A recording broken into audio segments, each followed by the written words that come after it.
بینەرانی ئازیزی تلویزیۆنی کۆمەڵا سڵاوتان پێشکەش خۆشحاڵم لە ئاڵلقەیەکی دیکەی بەرنامەی ژیان و خەباتی یارانەوە لەگەڵ ئێوەی ئازیز بە یەک شاد دەبینەوە. خۆشەویستان، میوانی ئەم ئاڵلقەی بەرنامەکەمان زۆر بەڕێز خات و حەلیم خاسمی، چالاکی سیاسی و یەکێک لە پێشمەرگە دێرینەکانی کۆمەڵەیە. بەو هیوایی کە تا کۆتایی لەگەڵمان بن، سەرنجتان بۆ بینین و بیستنی ئەم بەرنامەیە ڕادەکێشم.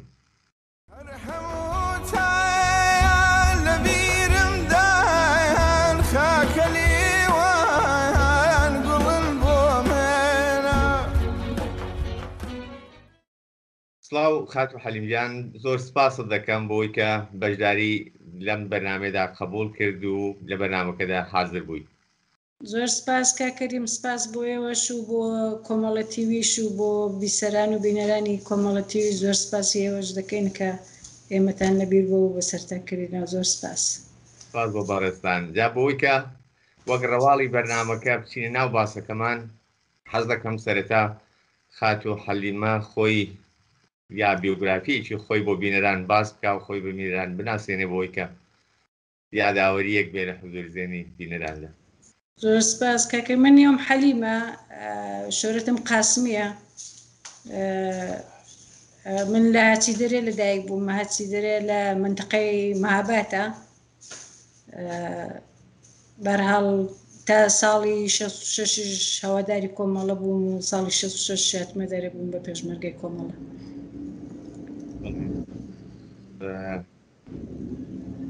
باسی ئەوە بکەین کە بەر لەوەی کە یەکەم بە مەسایلی سیاسی بی، کورتەیەک لە ژیانی خۆت دیارە تۆ لە ئاوایی هاچیدەرێ دایک بووی و هەر لەوێش احتمالەن گەورە بووی تا پابەستین و تاوەی کە یەکەڵ بە مەسایلی سیاسی دەچێت. خۆشە ئەو مەقتەعە بەوردی باس بکەی کە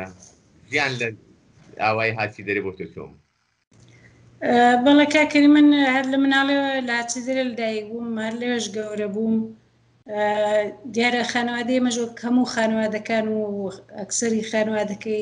خانەوادەکانی ئەو دیاتە فەقیر بووین.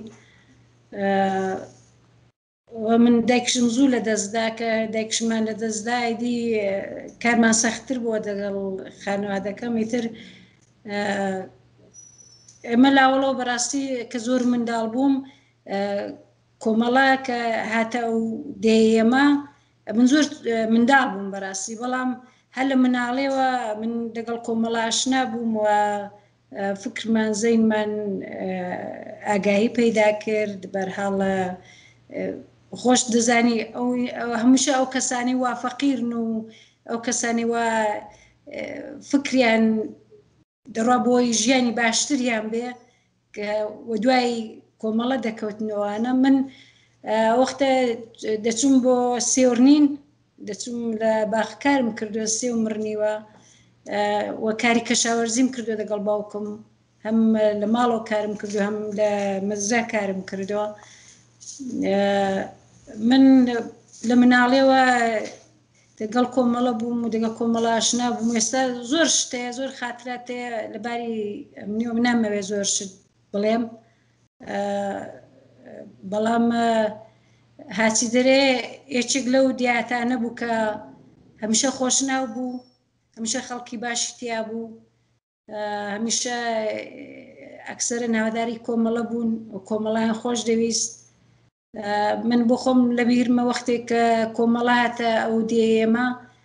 4-5 پێشمەرگە بوون. یەکێکیان قادی قادری بوو، یەکێکیان شەهید قاسم بوو، قاسمی دانیشوەر، یەکیان شەهید زەفەری پیرەهەڵۆ بوو. ئەوانە وەختێک هاتنە ئەو دێیەمە بۆ ئەوڵین جار باوکم تاقێکی پێدان، ئیدیەوە تاقە ئێمە هەر بوو بە کۆمەڵە تاوکوونە منتەقەیان بەجێهێشت. جا من بەڕاستی لە مناڵە دەگەڵ کۆمەڵە گەورە بووم و دەگەڵ ئەو ئینسانە باشانە گەورە بووم و من بخۆم کچێک بووم، بێسەواد بووم، بەڵام ئازاد بووم لەلایەن خانەوادەکەم بەڕاستی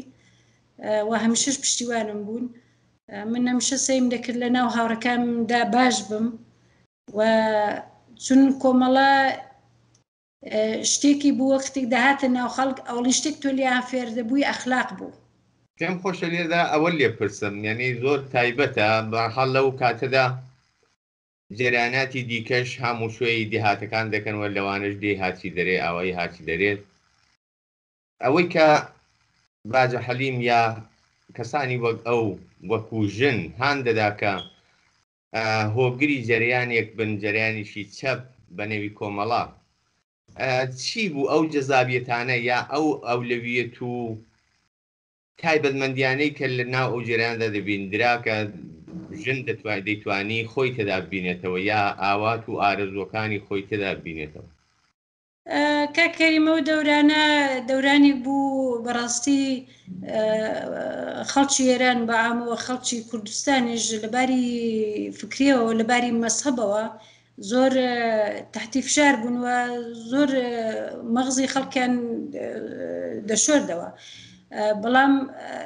ئەوە کە ئێمە چۆن لە ناو کۆمەڵەدا خۆمان دیتەوە، ئێمە وەختێک ژنەکان بە عام هاوڕەکانم وەختێک فکرمان دەکردەوە تەنیا هیچ سازمانێک نێ بە غێرەز کۆمەڵە کە داخوازەکانی ئێمەی تێدا بێ. ئێمە زۆر جار مەسەلەن فکرمان دەکردەوە ئەو چۆن کۆمەڵە ئازانی مەسەلەن فکری ئێمە ئاوایە، مەسەلەن ئەو داخوازەکانی ئێمەیە، ژن بە ژن نەکرێ، نازانم کچ بە زۆر بە مێر نەدرێ، نازانم لە ماڵەوە ژن لێ نەدرێ، زوڵمی لێ نەکرێ، مەسەلەن ژنەکان دەتوان وەک پیاوەکان لە جەلەساتدا بەشدار بن، وەک پیاوەکان دەتوان حەقی یەکسانیان بێ، مەسەب جودا بێ لە دەوڵەت، توزانم ئەو شتانە بۆ ئێمە ئەو دەم تازە بوو بەڕاستی وە تازە بوو، فەقەت کۆمەڵەش دەیکوت ئەو شتانی دەکوت. حیزبی دموکرات لەو منتەقەیە بوو، بەڵام حیزبی دموکرات هیچ شتێکی وای نەبوو بۆ خەڵکی فەقیر و هەژار، بۆ خەڵکی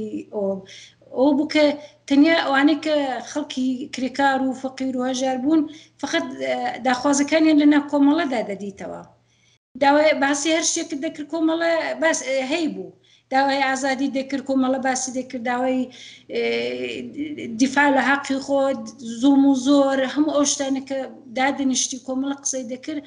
کۆمەڵە قسەی دڵی ئێمەی دەکرد بەڕاستی. بۆیژ من بۆ خۆم هەر وەختێک لە منتەقە بوون بە قەولی دادەزبێ ئەڵێ هەچەن وەختێکی کەم بوو، بەڵام لەو وەختە کەمەدا کۆمەڵە بەڕاستی توانی ڕیشەی خۆی دابکتێ لە ناو خەڵکدا، ڕیشەی خۆی داکرد لە ناو خەڵکی فەقیر و هەژاردا. هەتا ئێستاشی دەگەڵ بێ ئەو خەڵکەی ئێستاش ئەو کۆمەڵەیە هەر بۆ وەختە دەناسن. ئەنی ئێمە وەختێک کە ئاشنا بووین بۆ کۆمەڵە بەڕاستی دی فقط دەمانویست فعالیت بکەین، فقط دەمانویست مبارزە بکەین، چون بە تەواوی معناوە کۆمەڵە ئەو جمهوری ئیسلامی بە ئێمە ناساند و ئێمەی ئاگا کردەوە. بەڕاستی من افتخار دەکەم، من خۆشترین دەورانی زیندگیم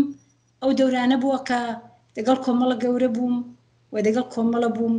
و هەمیشە افتخار دەکەم بۆ. زۆر باشە. بەڵام کۆمەڵە بە هەموو تایبەتمەندیانە باشانە ئەو خصوصیەتە باشیانەی کە باسی دەکەی و ئەوانە دەبنە هۆکاریەوەی کە خەڵکێکی زۆر و لەوانە ژنان جەزبی ئەو جەریانە دەبن و خۆی تێدا دەبینەوە و تەنانەت دەبنە پێشمەرگە لە ناویدا. بەڵام هەر ئەو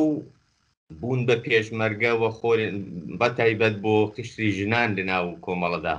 ئەو سەردەما مەجموعەیەک ئاستەنجی هەم لەباری فەرهەنگی کۆمەڵایەتی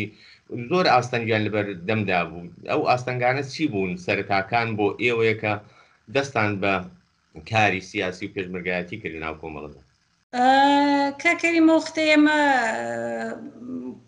کە هاواداری کۆمەڵە بوون، کۆمەڵە دیارە ئەودەمە وەختێک مەقەری کۆمەڵە لەوێ بوو و مرەتەبە من هاتووی کچەکانم دەکرد، جەلەساتیان هەمووانە بەشداریم دەکرد کە حتا کۆمەڵە مەدرسەشی دانابوو بۆ ئەوانەی سەوادیان نییە بۆ کچەکان، مەسەن نێواران دەچون بۆ مەدرسەوانە. بەڵام دوایە کە وردە کۆمەڵە بار هەڵکشاو بۆ لاو ئەو منتەقەی بەجێش بەڕاستی کاریەمەش سەختتر بووە، کاریەمە سەختتر بووە. ئەم لەلایەک خۆت لەبیر بێ شەڕ حیزب کۆمەڵە بوو و لەلایەکشەوە جەمهوری ئیسلامی بوو. ئێمەی کە هەوادارین کۆمەڵە بووین ئێمە لە هەردوو لاوە تاتی فشار بووین، هەم لەلایەن حیزبی دموکراتەوە کە هاوادارەکانی کۆمەڵەی ئازێر دەکرد، هەم لایەن جەمهوری ئیسلامیەوە. ئێمەش کە مەجموعەی کچ بووین بالاخرە دەبوو ئەوە زیاتر جۆرەکە یا ئەوەی مبارزە بکەین یانەوە ئیدامە بە مبارزەی خۆمان بدەین یانەوەی کە بە شێوەی دەبێت بڕۆین بۆ دەرەوە ینی دەگەڵ هاوڕەکانمان ئیدامە بدەین ئەو وەختێکە حیزبی دیموکرات لە منتەقە بوو شەڕ حیزب کۆمەڵە بوو بەڕاستی من نامێ زۆر شت بکەم بەڵام حیزب دیموکراتیش کەم مەعزێتی نەدەدەین ببوونەوەی کێمە هاواداری کۆمەڵین لەلایەک حیزب دیموکرات بوو لایەک جەمهوری ئیسلامی بوو ئێمە دەبوو هەردووک لە بەڵام سەرڕای هەموو ئەوانە ئێمە هیچ وەخت کۆڵمان نەدەدا ئێمە جەلساتی خۆمان دەکرد کاری خۆمان دەکرد یارمەتیمان بۆ پێشمەرگە کۆ دەکردەوە دەیان جار بووە سەدان جار بووە پێشمەرگە بە مانگ بە هەفتە بە سێ هەفتە ڕامانگرتوون بێەوەی کە هیچ لەباری ئەمنیەتی و فشاریان بۆ بێ ینی بەڕاستی دەم کار زۆر سەخت بوو بەڵام ئێمە هیچ وەخت کۆڵمان نەدەدا ینی کاری خۆمانمان هەر دەکرد ئەو کاتانە بێگومان ئەو شوێنانە یا ئەو ئاواییانە ئەو منتقانەی کە کۆمەڵە بۆ خۆی حزوری بوو ژن کە دەبوون بە پێشمەرگە یا دەبوون بە هەوادار بوو هەڵسوڕاوی ئەو تشکیلاتە لەو منتقەی خۆیاندا لەوانەیە زۆر ئاستەنگ و بربەستەکان کەمتر بوون لەوەی کە وەکو مەئموریەت جەولە ئەگەر دەناردران بۆ منتقایەکی دیکە ناوچایەکی دیکەی کە نفوز یا حزوری کۆمەڵە لەوانە کەمتر بوو بێگومان لەو شوێنانە کاردانەوە یا بەرخوردی کۆمەلگا بەرخوردی ئەو فەرهەنگە کە ژن وەکو پێشمەرگەیەک حزور پەیدا دەکات نامۆیە بۆی کۆمەڵێک ئاستەنگ بوون لە بەرپێی ژندا ئێوە چۆن دەتانتوانی لەگەڵ ئەو ئاستەنگانە ڕابێن و ئەو ئاستەنگانە بەرچەرە بکەن تا ئەوەی کە خۆتان دەسەلمێنن وەکو ژن و وەکو پێشمەرگەی ژن لە ناو جەریانێکی چەپدا بەڕاستی کا کەریمەوەندەی من لەبیرم بێ ئەو وەختە من کە لە منتەقە بووم و لەوێ بووم لە ناو هاوڕەکانمدا بووم سەخت بوو بۆ کچەکان هەروەها ڕەحەت نەبوو ئەوەی کە مەسەلەن ژنێک کەس دێ بۆ ئەو دێ بۆ ئەو دێ بۆ ئەو شار بۆ ئەو شار کاری فعالێت بکە ئێمە ئەوەی کە دەمانتوانی هەر لەو دیاتانەی دەوروبەری خۆمان هەوادارەکانی خۆمان ارتباطمان بێ دەگەڵیان یانەوەی کە وەختی داتی نەشار بچینە و لای خانەوادە پێشمەرگەکانی خۆمان کە دەمان ناسینەوە ئەوانە خەبەراتمان بۆ یەکتر دەنارد و هەمیشە ارتباطمان بوو بەیەکەوە بەڵام خۆ دەزانی مەسەلەن تۆ لە دێگەیان لەو دیاتانەوێ ئەو دەم بوو پێ وەزیێتە کچێک هەم ئیمکاناتی نەبوو هەم ئەو توانایەش زۆر زەحمەت بوو کە هەستی بڕوا فقط بە خاتری کاری تشکیلات یعنی دەمانویست بەڕاستی دەمانویست زۆر جار بووە مەسەلەن کچمان بووە هەستاوە بە پێخاوسی سێ شەو و سێ ڕۆژ بە دوای پێشمەرگەدا گەڕاوە بۆی پەیدا نەبوو یعنی ئێمە وەختی خۆی ئەو شتانە هەروە ڕەحەت نەبوو سەخت بوو بۆمان یارمەتی خەڵک نسبەت بەوەی کە ئێوە دەبوون بە پێشمەرگە بۆ ئاسانکاریتان بۆ ئاسانکاری لە جەولەکانتانە لە فعالیت و هاتوچۆی ئەملاولا وەکو کار و مەئموریەتی سیاسیتان کۆمەکی خەڵک یارمەتی خەڵک لەو کاتەدا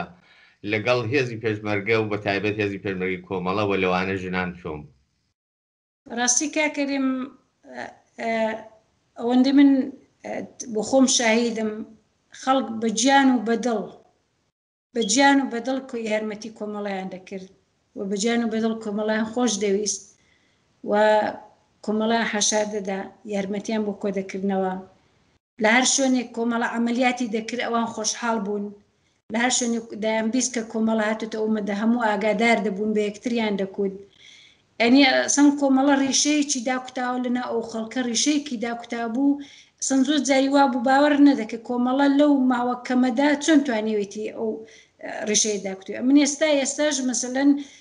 کەس زەنگم بۆ لێدا دەڵێ داگەورم فۆتی کردو داگەورم مەسەلەن وەختی خۆی زۆر کۆمەڵی خۆش ویستە زۆر کاری بۆ کۆمەڵە کردووە دەتوانم بە رادیۆ کۆمەڵە بڵم بیخێنێتەوە من چەندین جارا و زەنگیان بۆ لێدام بەڵام بۆ خۆم بە خاتری ئەمنێتەوە کارم نەکردەوە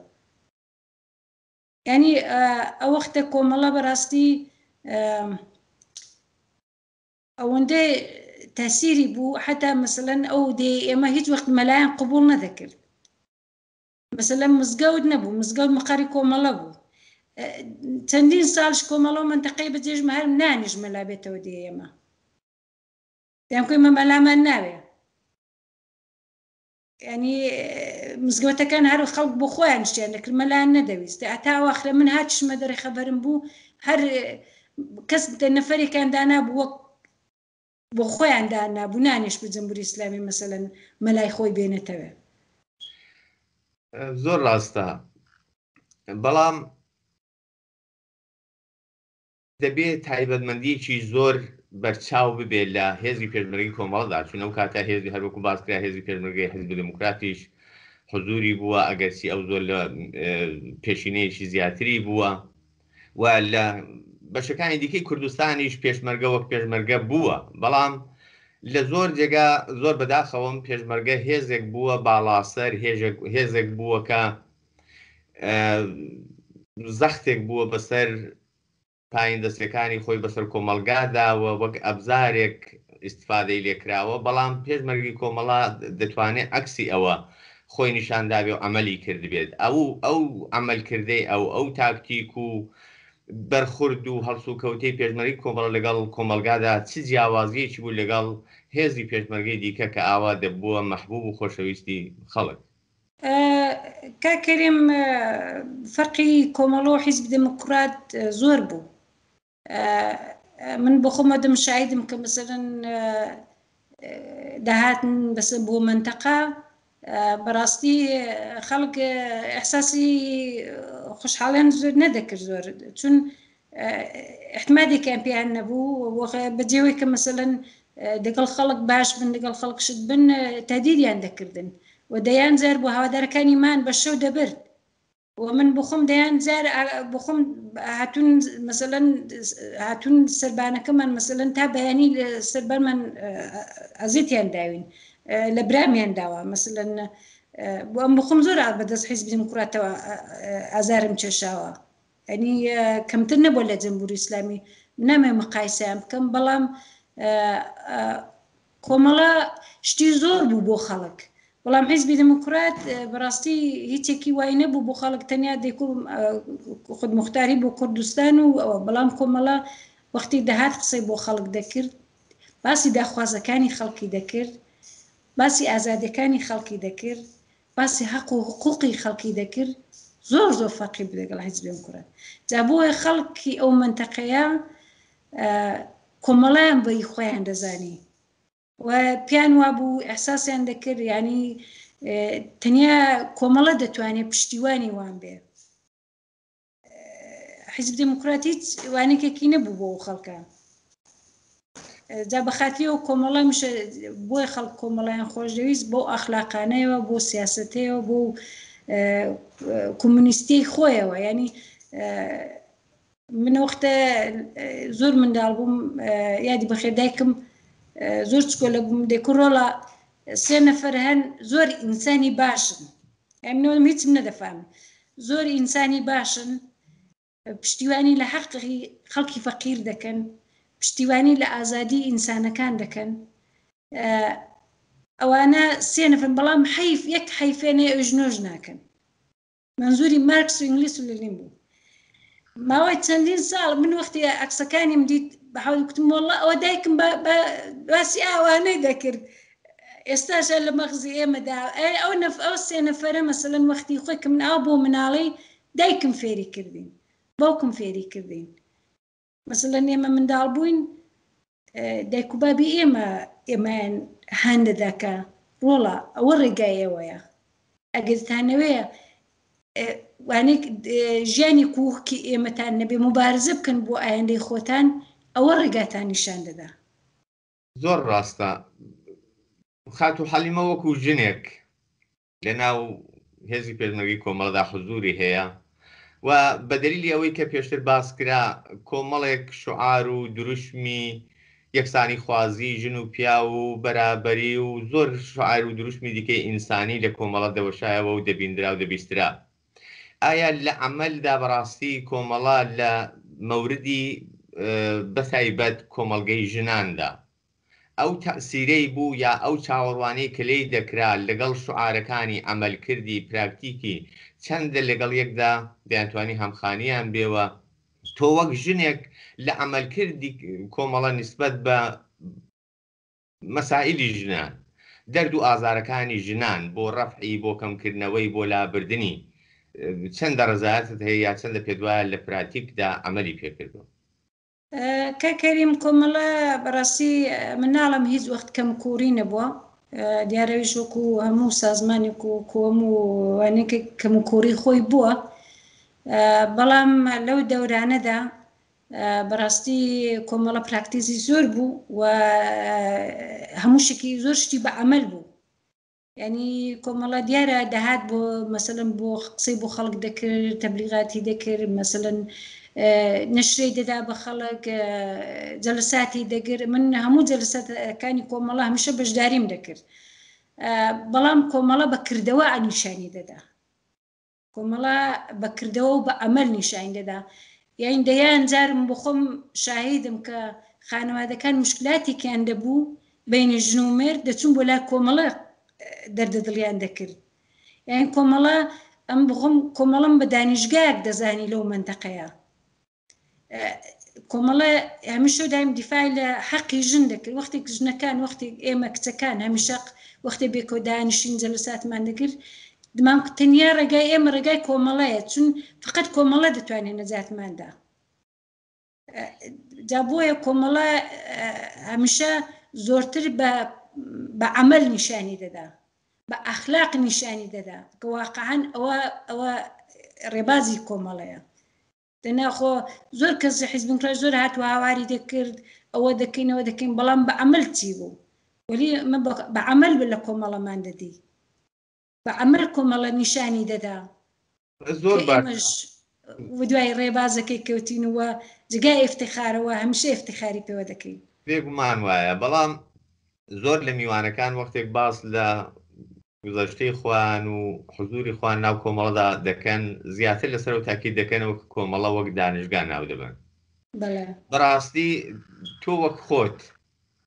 چی لە ناو ئەو دانیشگادا فێربووی ئەو دانیشگای چ دەرسێکی بە کۆمەڵگە دەدات ئەوەندیکە بەڕێستان لە حضور زێنتان بێ وەکو سەرتیتر باسییان کاکەریم بخۆم بەڕاستی کۆمەڵە بە دانیشگایەک و بە مەدرسەیەکی خۆمی دەزانم و زۆر خۆشبەخت بووم کە لەو دانیشگای بەشداریم کرد ئەوە هەزارانی وەک من لەو ڕێبازەدا بەشداریان کردووە و سەدان ڕەفیق خۆم گیانیان لەدەستداوە بەڕاستی ینی هەرچێک بڵێ کەمە بەڵام من بۆ خۆم وەک ژنێکی بێسەوات کچێکی زەحمەتکێش لە خانوادەیەکی فەقیردا لەدایک بووم و من بۆ خۆم تەنیا کۆمەڵم بەڕێگای خۆم دەزانی و هیچ ڕێگایەکی تر نەبوو پێگومان کردەوەکانی ئەمەلکردی گوزەشتەی زیاتر لە 40 ساڵ واتە 4 حضوری کۆمەڵە وەک هێزێک وەک بەشێک لە بزوتنەوەیشی شۆڕژێرانە لە کوردستان ئەوەندە بەرچاوەکە وابزانم زۆر بە سادەیی لە زمان هەموو کەسێکەوە دەتوانێت بیسترێکە تاسیرات و کاریگەریەکانی لەسەر گۆڕینی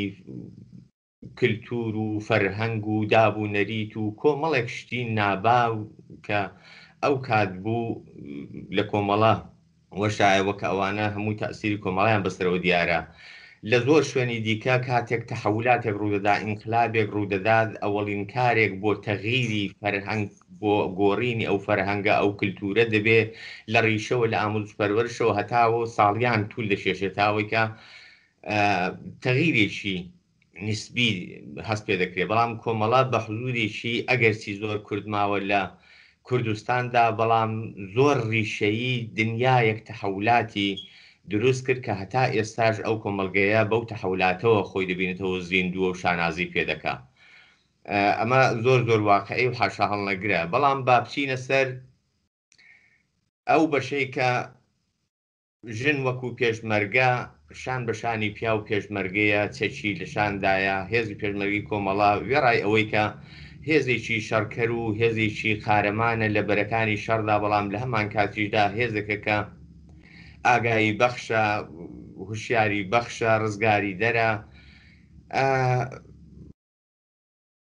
نازانم ئەگەر بکرێت باسی پرۆسەی پێشمەرگایەتی وەکو ئاستەنگەکان، وەکو خاترە خۆشەکانی یا ناخۆشەکانی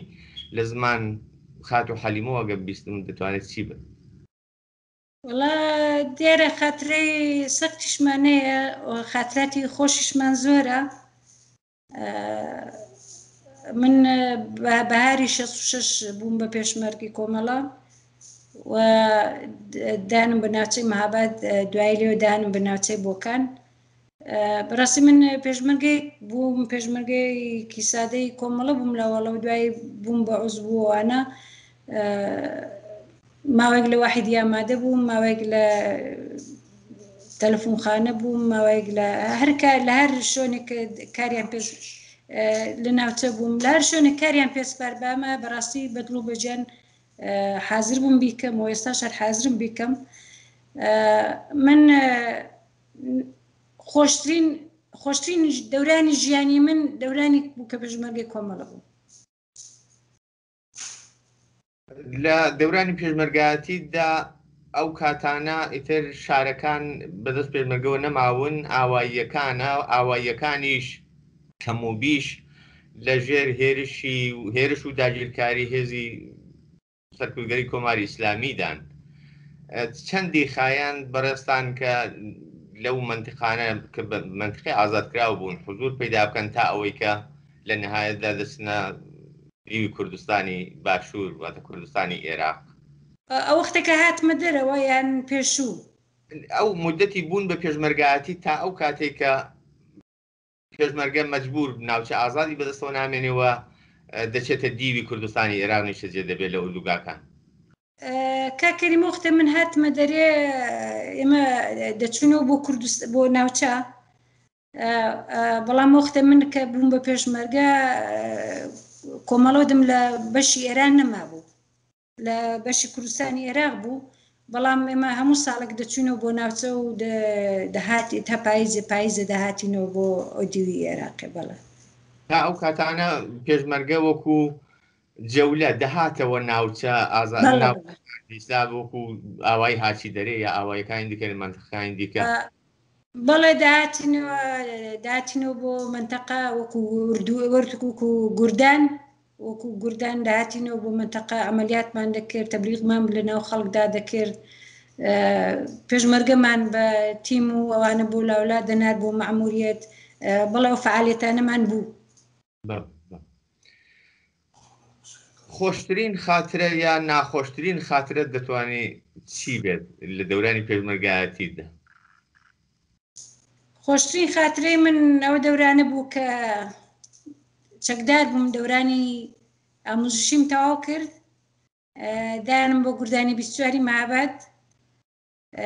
بەڕاستی ئەحساسم دەکرد ئێستا بنیایەت و بەوەندە خۆشحاڵ بوو. و چون من لە مناڵیەوە دەگەڵ جەماعەتی ناوچەی مەهاباد گەورە بووم، بەڕاستی هەمویان دەناسی.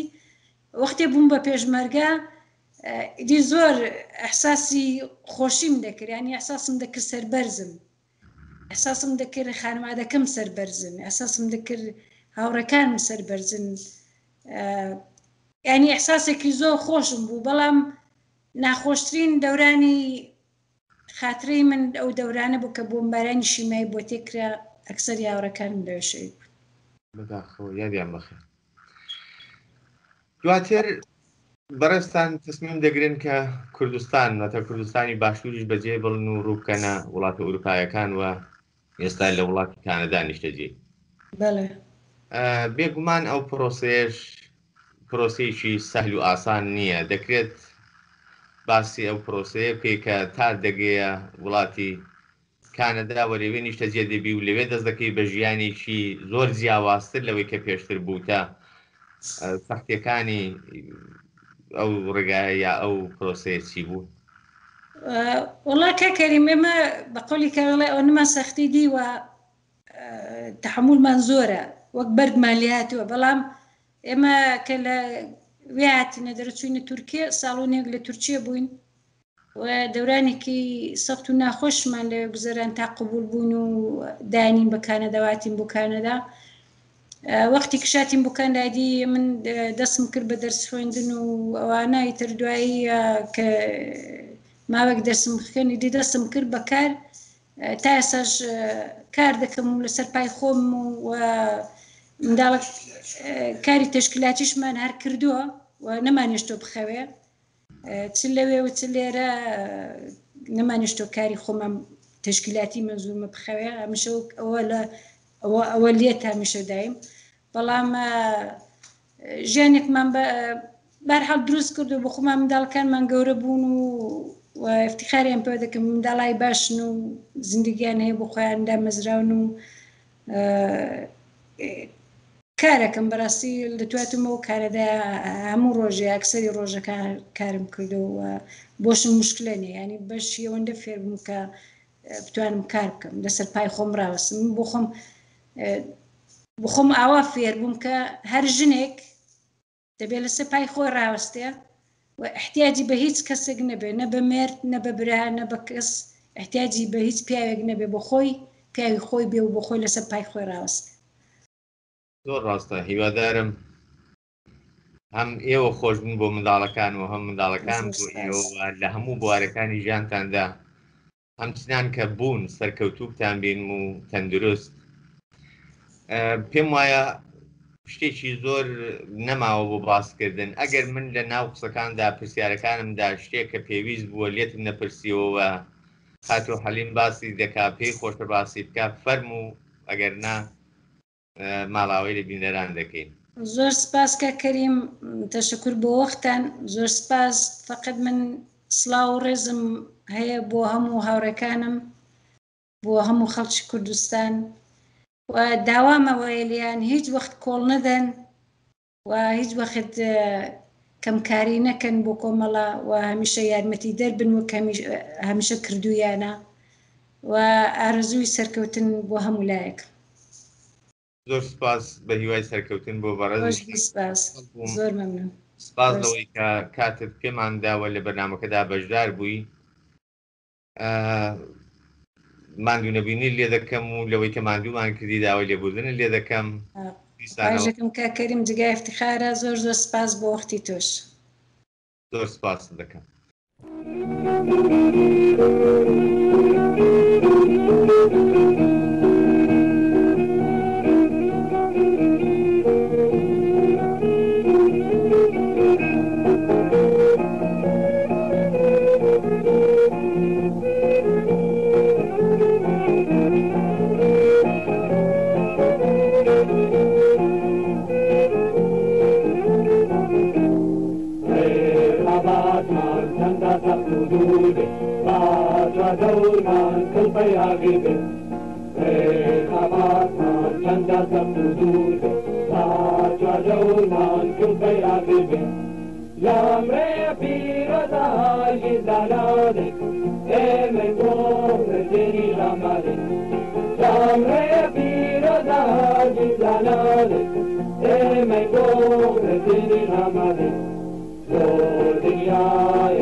La زنداناده